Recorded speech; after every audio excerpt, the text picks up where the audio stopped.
Welcome to homework. So we're asked to estimate the number of bit operations used to subtract two binary numbers. So this is fairly simple. If you have one binary number and you're subtracting from another binary number, then you're going to do, and this number is n digits long, then you're going to do at least n subtractions.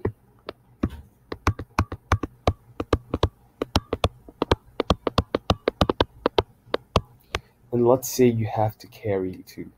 If you have to carry ones when you're doing the subtraction, then the most you can carry is just these four here. So that's n minus 1.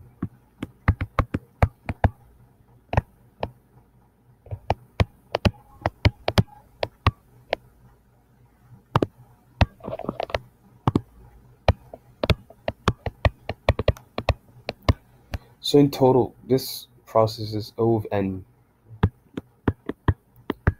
Specifically, it's n plus n minus 1, which is just 2n minus 1 bit operations.